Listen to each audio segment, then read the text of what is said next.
Good evening, everybody, and welcome to our Week 2 live stream for National Safety Month 2022. This evening, we've got our presentation for our maintainers and aircraft owners, and we've got our technical representatives joining us from the RAAus office. Just before we kick things off this evening, I'd just like to take the opportunity, of course, to thank our sponsors for National Safety Month 2022. Again, this year we've got more than $10,000 worth of total giveaways to give away as part of National Safety Month for taking part, and we couldn't do that without the support of our sponsors. Our main major sponsor for Week 2 of National Safety Month this year is CASA. CASA is a long-term supporter of National Safety Month, and we thank them for their sponsorship again in 2022. The CASA have also launched their Pilot Safety Hub over the last couple of months, and they're building a large number of resources on their website. We recommend all pilots go and check out that information online at casa.gov.au/pilots. So in terms of our Week 2 prizes that we've got to give away, this week we've got another 3 prizes up for grabs. We've got a maintenance toolkit for aircraft valued at $970. We've got an Oz Runways premium subscription for 12 months, courtesy of Oz Runways. And we've also got an RAAus membership for 12 months that we're giving away. If you're joining us from YouTube or Facebook directly, you can go to our website, raaus.com.au/National Safety Month/NSM. And you can join to enter the competition by watching this live stream. There will be a code word that's shared later on in the live stream. Submit your details along with that code word online at that URL there, and go in the draw to enter. You do have to be a financial member, a flying, non-flying, or junior member of RAAus to go in the draw to win that toolkit. However, the other 2 prizes are also up for grabs for non-members. So on that note, we'll welcome in this evening's speakers. Good evening, Jared, and good evening, Darren. Good evening, Cody. Evening, Cody. Looking forward to it. Absolutely. Thanks for joining us. I'll jump into the background. Enjoy. Nice. Thank you very much. I think the Week 2 prizes is probably the best RAAus has ever given away, in my opinion. Maybe a bit biased, but that toolkit is definitely a high quality set. So Daz will show us what's included in that at the end during our recommended tool segment. So last week the team spoke a lot about compliance, and this week we'll continue with that same thing, and also try and delve into the why of our rule set, because it says so should be good enough to enable us to take part in these flying activities. However, we will just try to explore a little bit more of the why behind these requirements. I think we get more compliance when people understand the why. So we usually ask this question in a room full of people so we can eyeball everyone. But if everyone has a chance to write in the comments what they think the answer is, please have a go.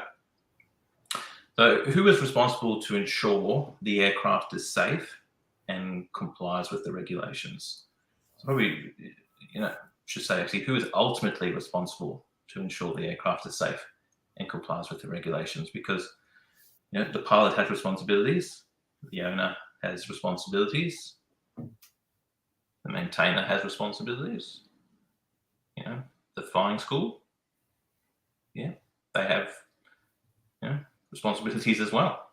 Absolutely. Who could that be? Be RAAus or CASA? Well, I can see there's a fair number of people out there who's watching the stream. We've got one person who thinks it's the pilot. We'll get into what the pilot's responsibilities are.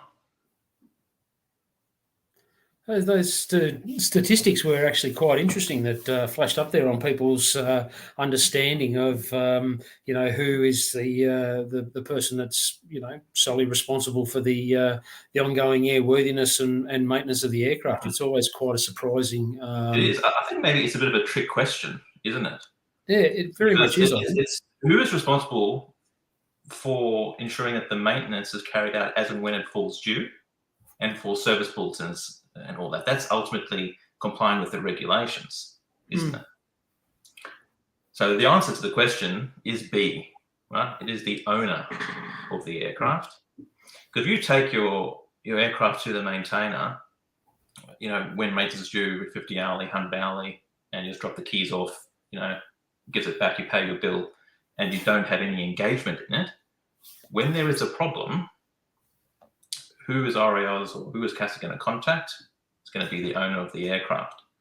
So if you're not paying a great deal of interest in your aircraft's compliance, it's definitely something that you should change. And But in saying that too, Jared, we do have a process in there that if you do buy an aircraft and you don't want to be responsible for that ongoing maintenance, you can assign, a maintainer or a flying school to take on that responsibility. But it's a formalised process. It's not just hey Bill, you can look after the maintenance. Yep, no worries, Terry. I'll head down that path. So if that's something that does sort of scare some of the members that may have an aircraft that they're using for private use, but also in a flight training facility, there is that process that's listed in the technical manual.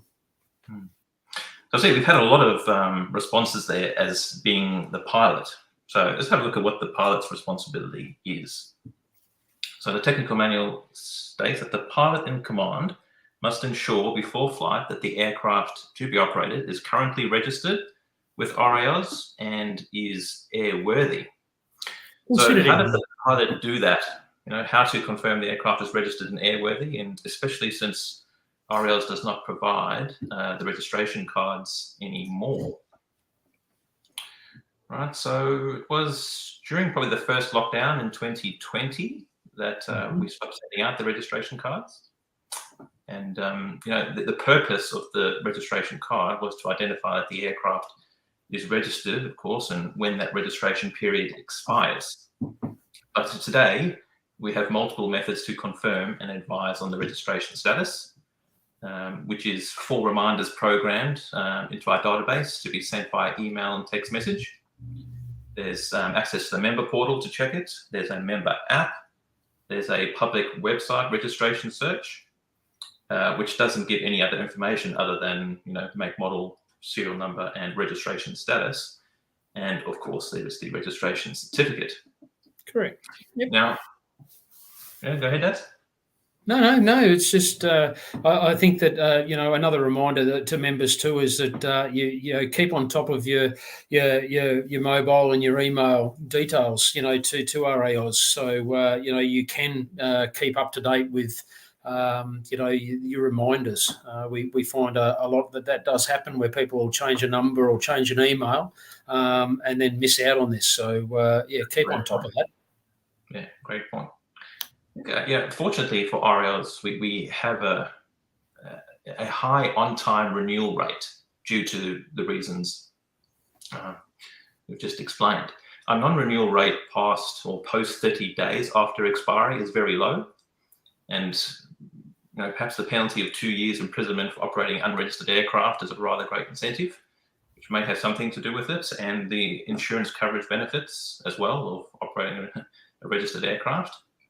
However, there are still cases, right, where pilots are being called out, and there's definitely many options other than a card to confirm registration status.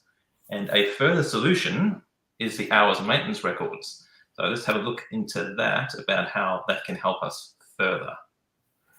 So can you just give us a bit? Well, what is the hours of maintenance record, Daz?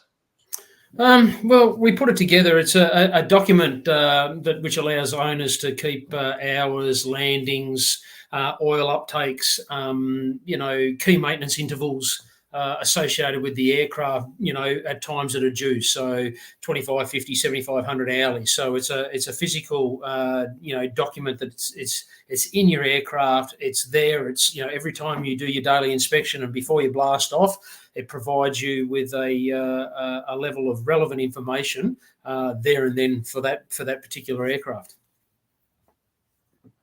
Yeah. So I suppose that the underlying principle behind the HAM is communication.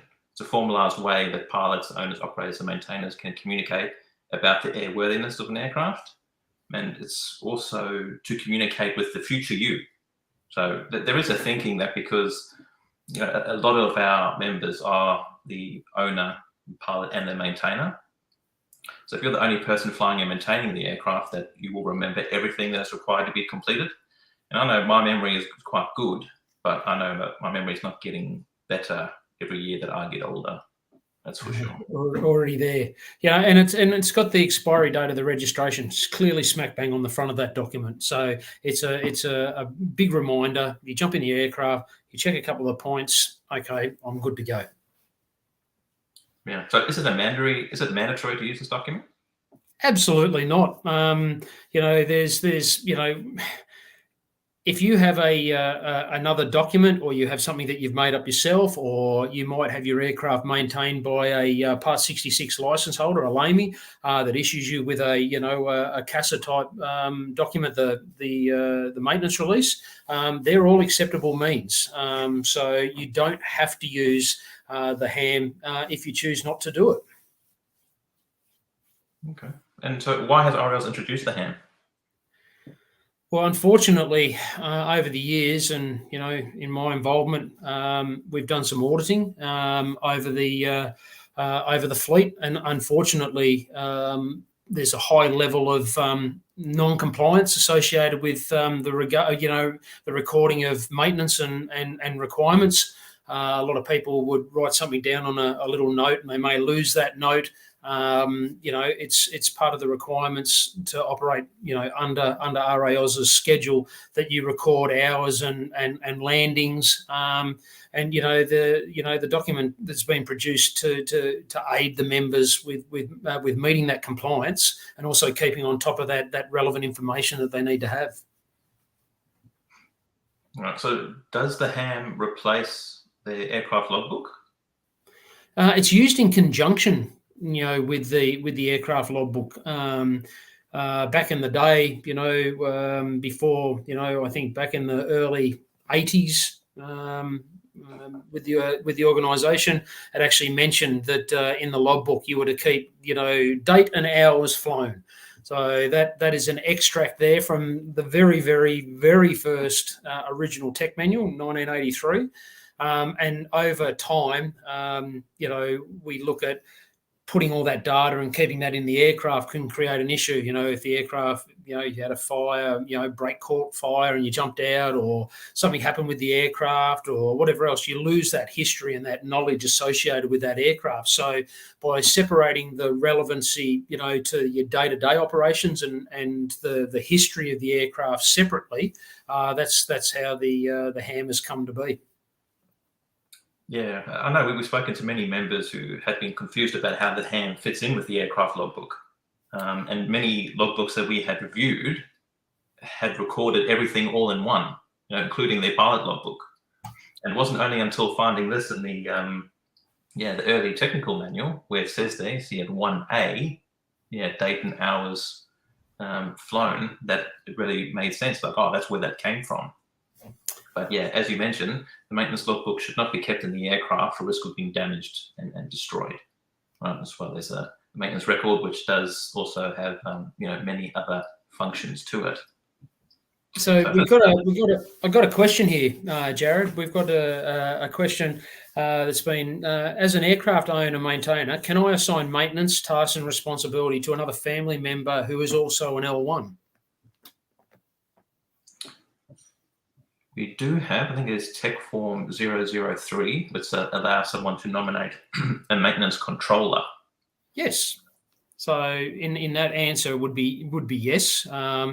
the document was more produced for a flight training, facility type arrangement where someone might have bought say a Foxbat or a Jabiru, wanted to learn to fly in it, but that has no real interest in maintaining it themselves. But the same document's applicable for someone that wants to take on the maintenance control, because it's, as I said, it cements who is the responsible person. And as Jared keeps talking about, is that everything that we're trying to do with RAAus is that we're here to assist. And how do we assist?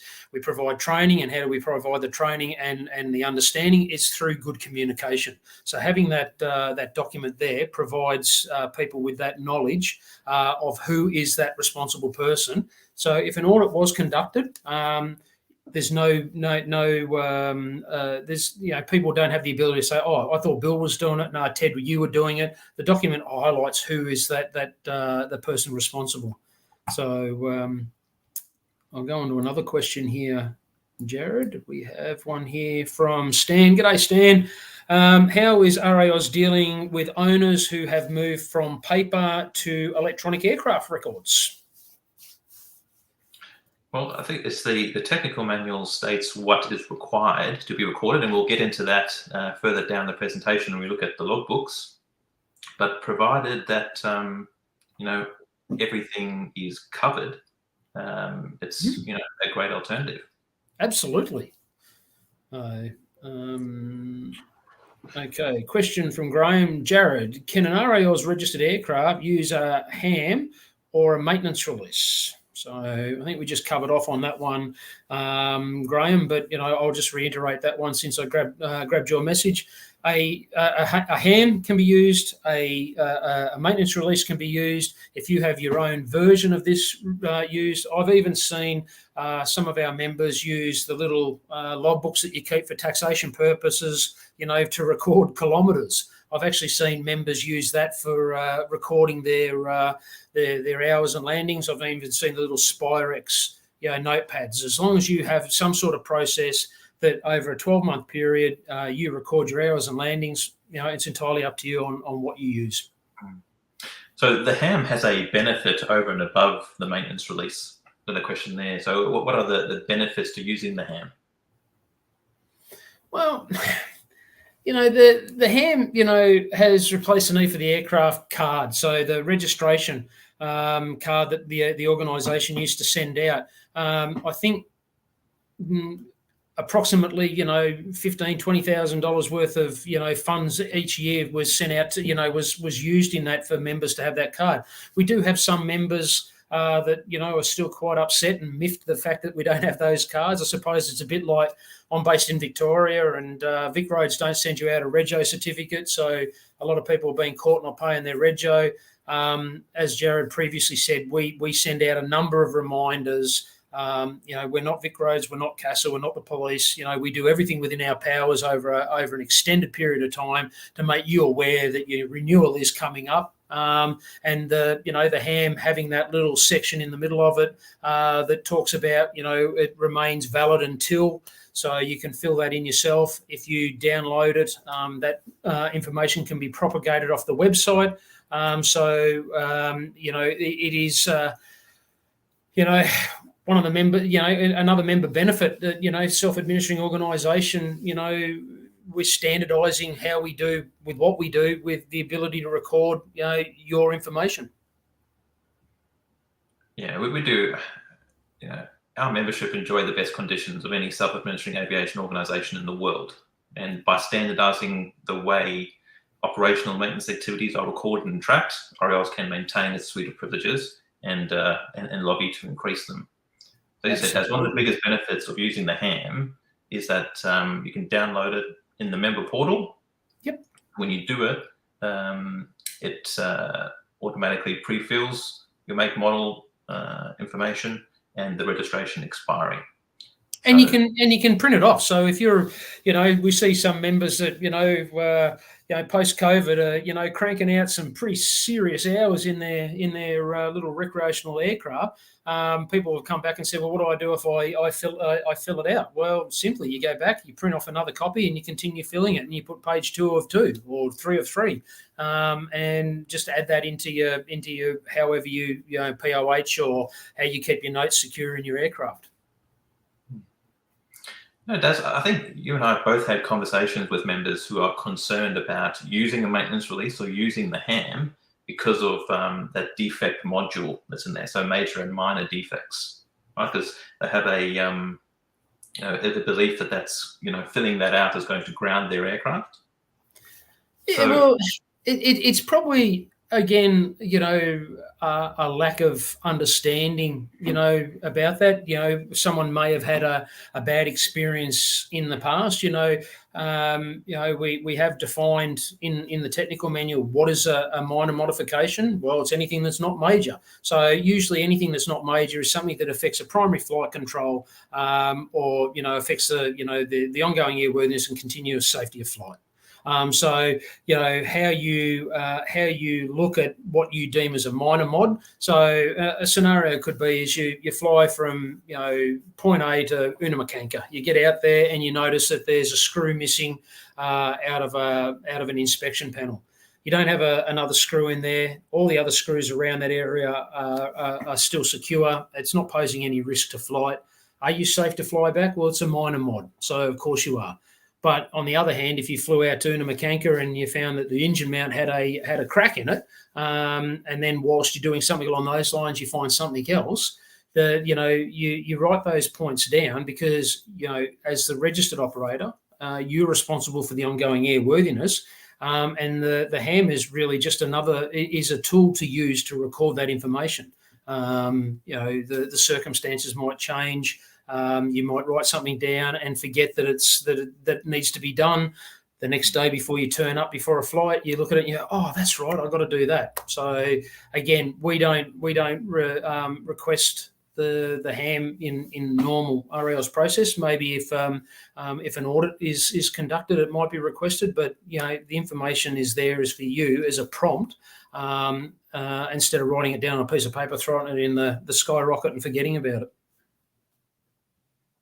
Yeah, correct. It is a document that forms part of the maintenance logbook at the end of the day. So yeah, before we just move on, highly recommend all aircraft owners log into their portal and download their ham and consider using it as part of their everyday operation. Jared, I'll jump in here. We've got Peter Brookman. G'day, Pete. I make my own registration cards, model on the plastic RAAus cards, and used to supply and put them on display in the cockpit as a reminder when registration's due. Again, absolutely perfect, Pete. Whatever you do that, provides a prompt, as I get older, like Jared, where, everything has to be written down now. I don't have the luxury of youth anymore where I can remember stuff. So whether you make up your own registration card or you write a diary note, whatever suits you, is totally allowed and totally acceptable for that process. Yeah. So moving on to aircraft maintenance logbooks. It's at the start of the presentation. We're going to get into the why of why we need an aircraft logbook. So I know Daz gave a good explanation about that this afternoon. Very good. Well, for me, I as a lamey, being an auditor, helping members out with their logbook entries, I use my aircraft logbook for my aircraft. It's a romance, and I document that romance in that book. When a child's born, usually the mother or the father will get a little book from them, and it lists the weight and the time, and it gets to a point, okay, it stops when they stop having all their vaccinations or whatever else. But with the aircraft maintenance logbook, I write, it is. It's a love story. It's a romance for that particular aircraft. You're providing, relevant information and data for that aircraft.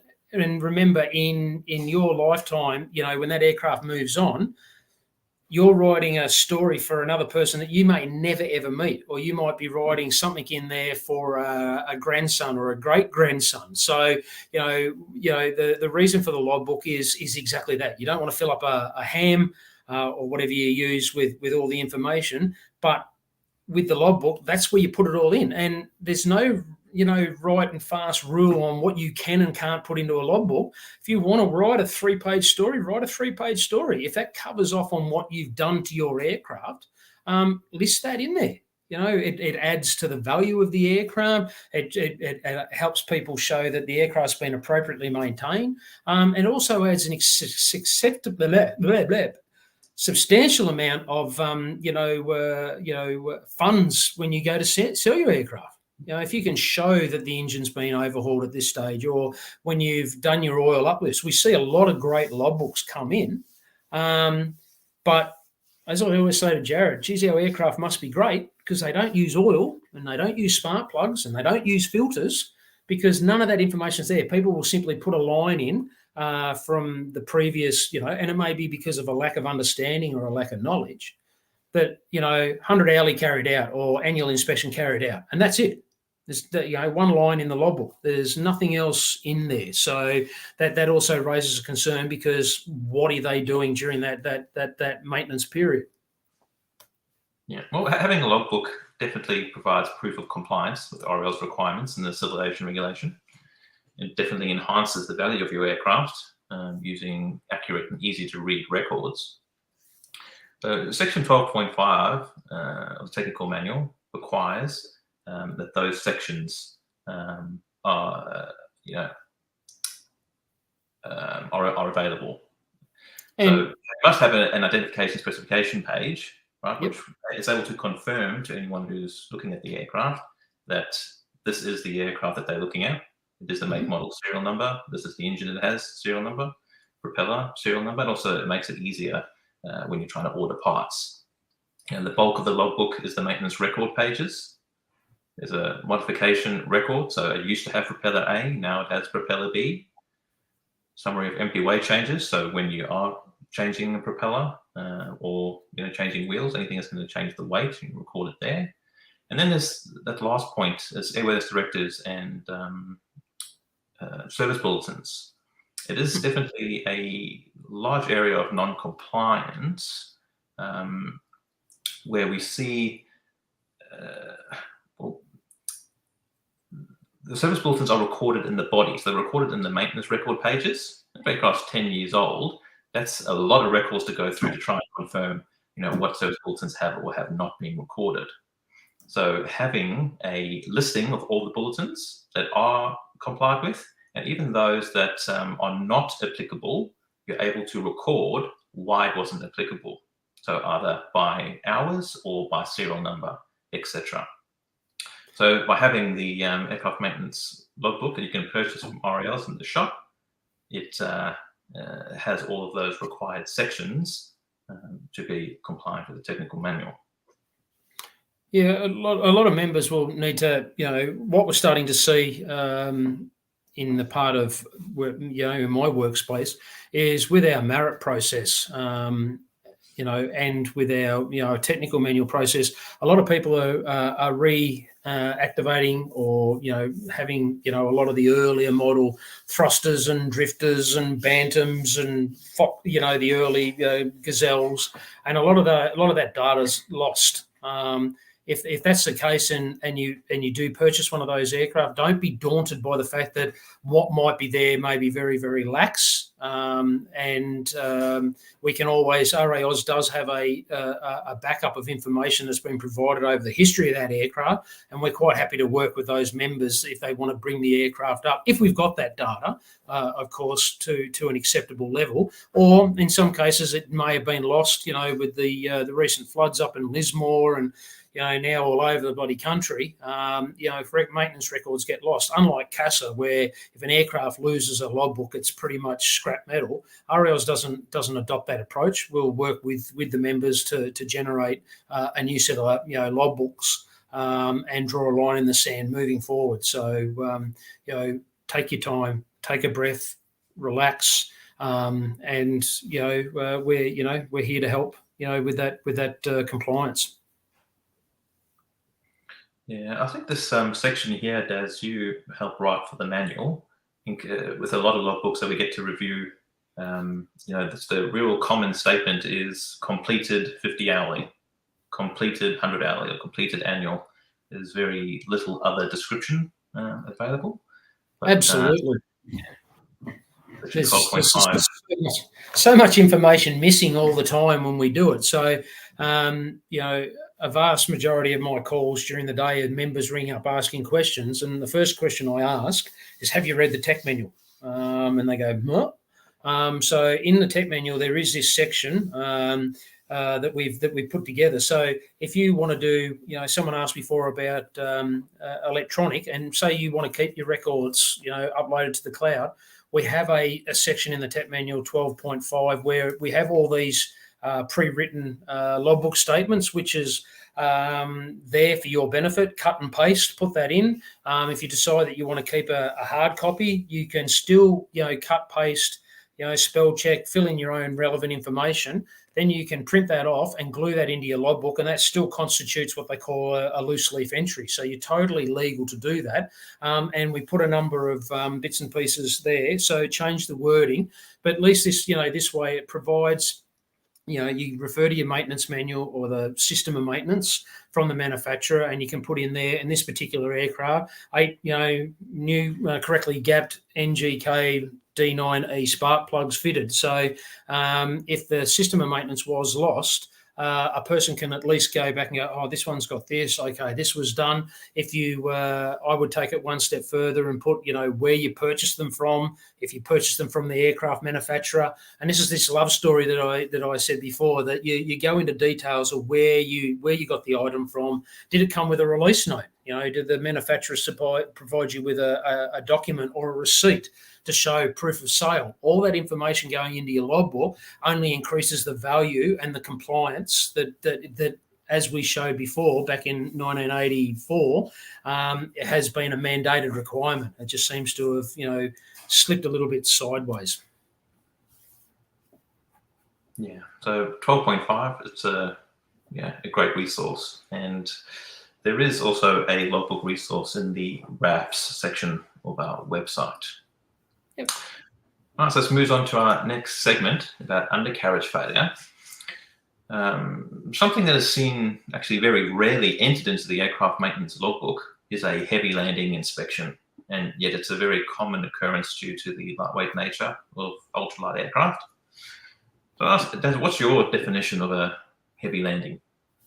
Well, there's no actual definition for what a heavy landing, but I guarantee anyone that's taking the time out to watch us tonight, that's a recreational or professional pilot, has done one landing there where they've tried to punch their spine out through the top of their noggin. So when you've done a heavy landing. I think what happens and where the issue is that they're never reported, and I think that's a matter of personal pride. If you go into your maintainer and report that you've may have had a heavy landing, by nature, it's aviation. You're talking to an engineer that might, as he walks, drag his knuckles. Who knows? And he's going to give you a bit of a ribbon for it. So some people, find that confronting. So they'll just sort of, okay, look around. We've all done that. We've all done something, sort of silly. The first thing you do is you look over your shoulder to see who saw me do that. But that in this circumstance is something that can lead to a number of concerns, not for yourself, and it may not happen to the next 2 or 3 pilots, but inevitably someone else may end up suffering the consequence of your action, i.e. a cracked axle or a cracked hub or something along those lines. So, they might be operating the aircraft, doing an off-field landing, and, for the last, 15 or 20 hours, there's been no sign of it, but then all of a sudden they land in a paddock. They may strike a rock or something on a rough surface, and then that issue that, can't be proven could be traced back to, a heavy landing. Yeah, so I think it's a matter of airmanship, and especially in flying schools, isn't it? And you're right. There's nothing, if you carry out enough landings, a couple of them are going to be hard landings. Well, I think if we done look at, a lot of the occurrence reports that do come in, they are well described where the approach was, stable. Textbook. Yeah, textbook. The main gear has touched down, and they've held off the nose wheel for a good 30, 40 seconds, and has kissed the asphalt, and then bang, then all of a sudden it collapsed. Right. So it is important to record heavy landings, carry out the inspection, because it would form part of the annual maintenance inspection, for preventative maintenance. So one thing we see too is that we see a number of undercarriage failures and whatever else, but also too when the maintainers put in the report into the OMS, there's also a degree that it looks like the most people, if they do it, they'll jack the aircraft, spin the wheel. Okay, it sounds good. They drop it down. They may change the tire occasionally or renew a bearing. But when you do that maintenance practice, when you've got that tire off, you've got the aircraft jacked, have a good look around that aircraft, around that undercarriage. There may be something there that might be just a very, very small crack now, but again, in a period of time, could result in a catastrophic failure. It's just one of those areas. It seems to be, and we've had a number of those in recent times. Where we see a number of recordances, in the occurrence management system of that happening. Yeah, I see Dan says that he'll guarantee he'll never have a nose wheel collapse. So, yeah, but that's just spoken like a typical bloody tailwheel pilot. They're all like that. They're a special breed. We'll give you that one, Dan. Yeah. So we could always turn around and ask Dan too, what happens if you hit a runway marker with a tractor? So, we all make mistakes. Things all happen. So you never know. Yeah. So I think the point that we're getting across here is that, the annual inspection, consider the type of surface that you're operating from, so the amount of landings that you've undertaken, cumulatively and in the last cycle, something that the ham would assist with because it records hours and landings, and how many heavy landings it has had, in that period as well. And then consider replacing undercarriage components more regularly than the manufacturer minimums, which I know a number of operators are currently doing. You touch on a really, really good point there, using the ham. And you can, I saw Steve. G'day, Steve. A question. So should we now use the ham record time and service instead of the old record of time and service? Entirely up to you. If you decide that you want to implement that process now, you can. You might want to wait till a new maintenance cycle and do it. It's entirely up to you. But what you just touched on, Jared, about the using the ham. If you do have a rough landing, or something that as Stan said, one that rattles your teeth, and that you are the owner, operator, and maintainer, writing that down that you had a landing that rattled the teeth out of your head. You've had a look yourself. You might be comfortable with that, but write that down in your on your ham. So in 6 months or 8 months, or when your ham expires and you're due for maintenance, you go, oh, that's right. Back at the beginning of the year, I had that really crappy landing, that was caused because of whatever. This year, during my annual, I'm really going to focus around my undercarriage and get in there and do a real good look around. And I've got to put new tyres on, or I'm going to put bigger tyres on, or whatever else. So having that prompt on the ham is another reason why it's a useful tool. That's great advice, Naz. And so, moving on to our next segment, it's another item that the ham will help with, because it's actually printed on the maintenance coming due. So it's a constant reminder for aircraft owners to write the date in when it's due. And so if your aircraft has a transponder fitted, it must be calibrated every 24 months by an appropriately qualified Part 66 license holder. So that's another question for you, Daz. Why can't it be placarded? Why can't the transponder be placarded non-operational or just turned off? Well, we sought some clarification from CASA for that, and their answer to it was, if it's in the aircraft, it must be serviceable. If you want to remove the transponder out of the cradle, well, then you don't need to worry about it, because that's an approved method of removing that transponder that is no longer compliant. We've had instances where people have flown aircraft. Hey Terry, I've just got to borrow an aeroplane. I've got to go to point A. Yeah, no dramas, mate.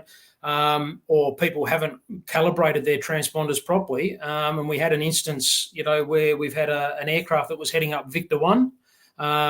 His transponder was on. He, didn't realise of his requirements. He was a new member to RAAus with his new, rocket ship. Didn't realise that was a mandatory requirement with our aircraft, and subsequently caused a 737 heading into Sydney to do a go around, and our poor old friends at operations had some please explain questionings the coming days about why that aircraft was operating. There was never any chance of it being unsafe, but the transponder hadn't been calibrated in some time, and it was overreading by a few hundred feet. So TCAS went off in the 7.3, and old mate's heading up Victor 1 on a nice flight, and gave the guys in the 7.3 some work to do with a go around. So it is a requirement that's been established by the regulator, that if you want to exercise that privilege and you have one fitted in your aircraft, whether it's a mode Sierra or a mode Charlie, which is the earlier of it, it has to be calibrated. Yeah, well, it's very possible that flying in turbulent conditions, the unit is bumped and it's turned on. So if it is fitted, it must comply. Yeah. So if your aircraft does not have a transponder fitted but is eligible to operate in controlled airspace, the same requirement applies. So the 100.5 testing requirements every 24 months. Again, the ham is going to help with that requirement by keeping it front of mind. Yeah, and again, a good point there, that if you have maintenance coming up, you write it down, even though it mightn't be valid now for this within this 12 months or 100 hours, whichever comes first. Write it as a prompt, say 100.5 calibration due. Put a date in there, 2023, 2024. So it's a prompt for you to know that when you pick it up, you've still got to do that calibration. Allows you to get that planning to get it out. Because as we know, trying to find a cone head in this day and age that will get out and can do the 100.5 with a transponder calibration, it takes some time, and it's quite a difficult process. Yeah, right. But if you're not operating in controlled airspace, can you calibrate the equipment yourself? Yeah, of course you can. And there's a really good section in the technical manual. It's one of the member benefits that we can do. So if you've done the appropriate L1 online maintenance, and hopefully we'll have more rolling out shortly, the practical, there's a process on there that gives you the who's who and the how on what you need to do to make that compliant, where you don't need to go. So if you don't have a transponder but you want to do your own instrument calibration, have a look at the process in there, and if you get any problems, always sing out to myself and Jared. We're happy to walk you through. Yeah, right. So we're getting close to the end. This is our last segment here, and Daz has the toolbox, the prize pack. Yeah. Not too far away. No. Which, he'd get out and run us through what's potentially up for grabs, and it's a required or recommended tooling for any aircraft owner who's maintaining their own unit. Yeah, so we talked to a lot of the members about what they're using for maintenance. Spoke with some of our active L2s, L1s, some lamies, and one of the benefits of RAAus is that we manage, we get Jared gets to say to the boss and the board, I need some money for this year. And one of the initiatives that was supported, and is one of the prizes this year is the L1 Maintainer's Toolbox. So basically what we put together is a very heavy-duty Pelican case. And in the case, we've got enough basic tools there that will allow a member to pull their aircraft apart and do so safely. It's set out in CNC cut lasered foam tray. So at the end of the day, for any of my military friends out there that have worked with CTKs, composite toolkits, you basically can look down at the end of the day and go, okay, I'm missing a set of needle nose pliers. Where did I put those? So it provides compliance. But this year in the giveaway, there's one of these. It's been done by Henchman Tools. We haven't. If you're interested in one or interested in something similar, I had my whole travel toolbox. I sent that up to Henchman in Sydney, and then they took out everything in there. They laid it down, they scanned it, then they laser etched it and sent it back. So it's got a hard plastic top on it with a foam base. The tools don't go anywhere. So in the top tray, it comes out. You've got everything there. And then in our, I don't know if I can lift this up. Here we go. We have the a leak down tester for a Rotax. So it's specific for the Rotax 912. We have enough of those aircraft. It is you are able to purchase the fitting for your leak down test for a Jabiru engine or Lycoming Continental, whatever you may have. All suppliers have those, and that one's from Aircraft Tool Supply in the States. But we got those out. So good luck to those who are entering the competition. I'm sure whoever wins this toolbox will have the first one. I should say the first one. Myself and Jared have got 4 left. We were allowed to spend some funds and get them. We used them during the L1 practical training. But this year, as Jared said at the beginning of the prezzo, the competition prizes are the best that I think we've given away from an organisation perspective. So, yeah, might be a bit biased, but I don't think so. If anyone's interested in purchasing a kit, you can email tech@raus.com.au, and we'll just depending on if there's any demand for that type of kit, and we could look at adding it to the shop. Yep. Everyone's going to have their own specific tools. As a lamey, I've spent, and sold a kidney, to be able to purchase, Snap-on. People go, oh, why do you want to spend all that money? Why do you spend so much on Snap-on? It's a personal preference, but, these are a set of extended, cutters, for getting into split pins or lock wire. There's really nothing else out there. There's other tools around that, are needle nose pliers, but, to buy something that's, Snap-on, it is a company that produces tools that are used in the aviation industry. You don't need to spend, that money. You don't need to sell a kidney. If you can, always try and buy the best tools that your budget will allow. But at the end of the day, it's a personal preference. But I can't suggest strongly enough that if you have your tools around your aircar, that you have some sort of way or some mechanism, whether it's in a tray or a foam or a plastic container, whatever else, that you know what you start with and is the same as what you finish with. There's been well documented cases where an engineer has left a ruler. The F111.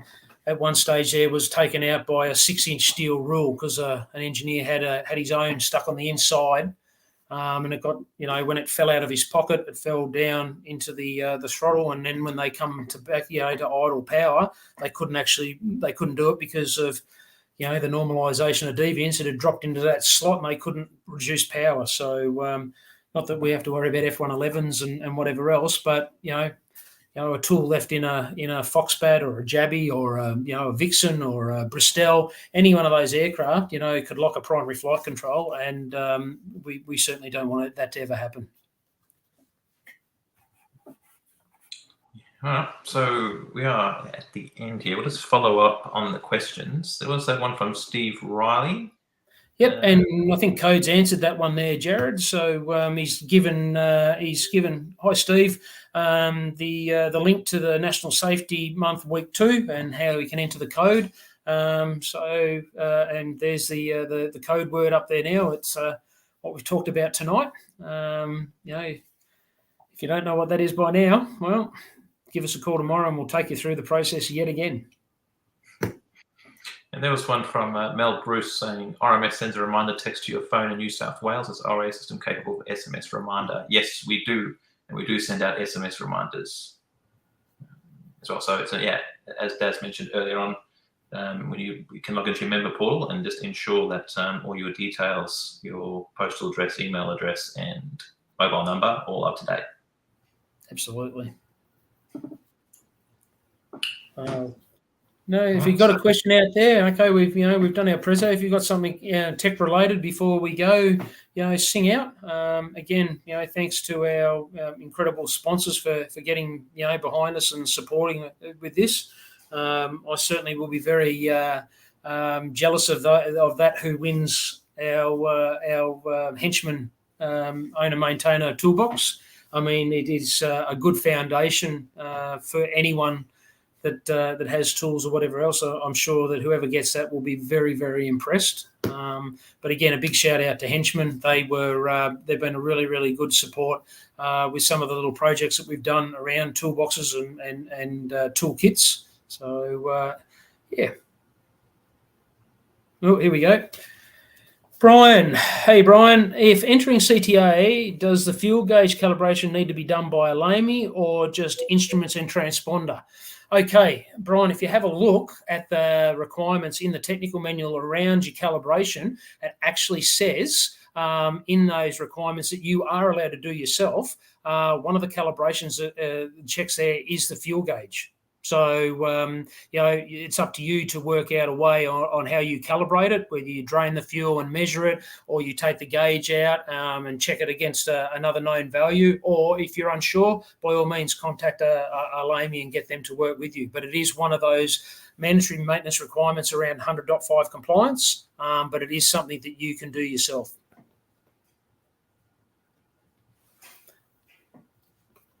So hopefully that answered Brian's question. If not, Brian, by all means, reach out tomorrow, mate, and I'll have a one-on-one with you.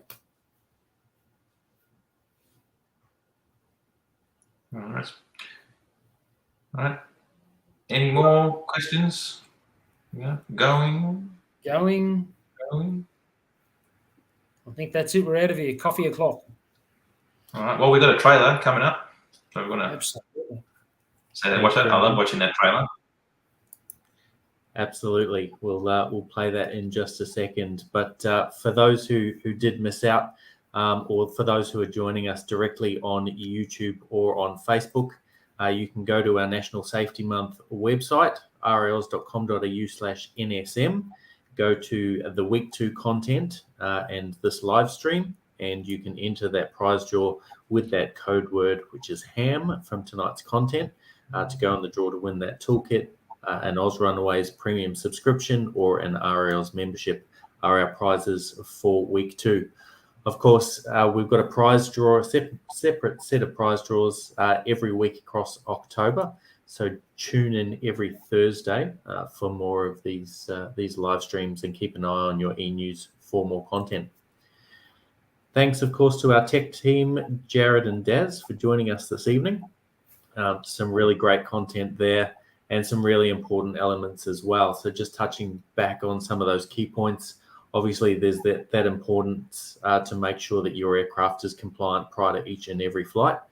It's a legal requirement. Also, if you are identified to be operating non-compliantly, RAAus does have a mandatory reporting requirement to notify CASA of any non-compliances.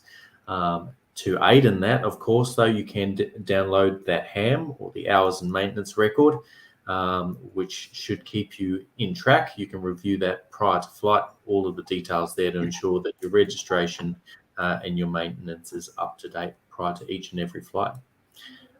We touched on undercarriage failure, which is a common occurrence within RAAus operations, and we see that at a higher rate of aircraft operating in flight training schools or on rough strips. So keep an eye on those undercarriage components. If you are operating in one of those environments, consider replacing those parts at a higher rate. And of course, if you have a hard landing, make sure a hard landing inspection is done on your aircraft. And finally, as the team pointed out, make sure you've got the right tools for the job. And there's some great toolkits that are available. If you're interested in one of those, reach out to the tech team. So thanks again, Jared and Daz, for joining us this evening. Thank you. And thank you to everyone who's tuned in, taking the time out to join us tonight. And please continue to watch the rest of the live streams for the rest of October. Absolutely. Thanks to you both. So just to finalise things this evening, I'm going to play a loss of control trailer, which is an upcoming series that RAAus has prepared for our members. Loss of control is the #1 cause of fatal accidents, not only within RAAus operations, but within GA operations around the world. And we're trying to do something about that. We've got a fantastic video series that we're launching the first week of November. It's a 3-part series, and episode 1 will be launched in November. So to close things off this evening, we'd just like to play that trailer for you. Thanks again for joining us this evening. Tune in again next week on Thursday night. There'll be another prize draw available to enter, and of course, lots more great content. Thank you very much. Every year in sport and general aviation, loss of control events are the single most significant contributor to serious and fatal aircraft accidents. Recognising the onset early and avoiding it in the first place. By the time I'd got it, the aircraft had become airborne in a 3-point attitude. I probably didn't even have time to think, oh shit. The plane went into about a 360-degree stall spin and impacted the ground. It's a clear stall spin, a high nose attitude and then a stall. As we start to lose visual reference to the natural horizon, we start to lose our situational awareness as to what the aircraft is doing. In this 3-part series, we explore the critical phases of flight where loss of control occurred. We look at the primary causes, we look at contributing factors, and we talk to real pilots, subject matter experts, and we delve into the situations and how to avoid these types of accidents. We've used too much rudder to keep the aircraft in balance on a full power climb, for example. And now the aeroplane is very slowly. Now I've gone over. Left rudder and departure. And we've got your visual again. We'll go through right turn just to track away from the houses, mate. If we can save just one life, it will be worth making this series. 1, 2, 3. We've just lost over 10 knots. If we're only 200 feet, look what we lost. Yeah. We're in the ground already. That's right. We hope that this series will help create a safer flight environment for our pilots.